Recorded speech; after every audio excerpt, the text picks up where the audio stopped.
Hi అండి. 'OG' వచ్చేసి ఏదైతే అడ్వాన్స్ బుకింగ్ చూసాం దాదాపు 70,00,00,000 అయితే కనబడుతూ ఉందండి. దాదాపు మీరు చూసుకుంటే నార్త్ అమెరికా నుంచి దాదాపు 30,00,00,000 పైనైతే షేర్ అయితే కనబడుతూ ఉంది. ఫస్ట్ రోజే ఏదైతే అడ్వాన్స్ బుకింగే 2.5 మిలియన్ దాకా దాటిపోయింది.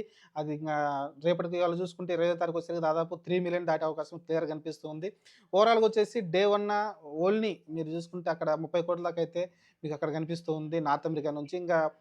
రెస్ట్ ఆఫ్ ఇండియాలో మొత్తం అంటే మిగతా లాంగ్వేజ్ రిలీజ్ చేయలేదు. ఓన్లీ కర్ణాటక కావచ్చు, తమిళనాడు కావచ్చు, హిందీ సర్కిల్‌లో చూసుకుంటే, తెలుగులో చూసుకుంటే దాదాపు 70,00,00,000 దాకా వచ్చేది కనిపిస్తా ఉంది. ఓవరాల్‌గా వచ్చేసి 100,00,00,000 గ్రాస్ అయితే డే 1 కనిపించేలా కనిపిస్తుంది. చూడాలి మరి 100,00,00,000 గ్రాస్ పెట్టారంటే దాన్ని బట్టి అర్థం చేసుకోవచ్చు. ఎంత ఈగర్‌గా ఈ సినిమా కోసం అందరూ వెయిట్ చేస్తూ ఉన్నారు. ఎందుకంటే ప్రీమియర్స్ కూడా చూసుకుంటే టికెట్ రేట్లు పెంచి అమ్మారు. మీరు చూసుకుంటే తెలంగాణలో దాదాపు 800, ఆంధ్రప్రదేశ్‌లో కూడా 800 పైనే అమ్ముతూ ఉన్నారు. కొన్ని థియేటర్‌లో 500 దాకా అమ్ముతున్నారు. అంటే రకరకాల థియేటర్లు పెట్టి, ఏరియాని బట్టి అయితే టికెట్ రేట్లు అయితే మార్చేశారు. ఓవరాల్‌గా వచ్చేసి డే 1 కలెక్షన్‌లో అయితే చాలామంది 'పుష్ప 2' దాటుతుంది, లేకుంటే ఎన్ని దాటుతుందని గాని అంత ఈజీ కాదు 'పుష్ప 2'ని దాటడం. ఎందుకంటే దాదాపు అది 294,00,00,000 మొదటి రోజున కలెక్ట్ చేసింది. కాబట్టి ఇది ఓవరాల్ అన్ని లాంగ్వేజ్‌లో రిలీజ్ కాలేదు. రిలీజ్ అయినప్పటికి కూడా అంత ఈజీ కాదు 'పుష్ప 2'ని కొట్టడం అంటే. కాకపోతే 100,00,00,000 అయితే తన కెరియర్ బెస్ట్‌గా అయితే కనబడబోతుంది.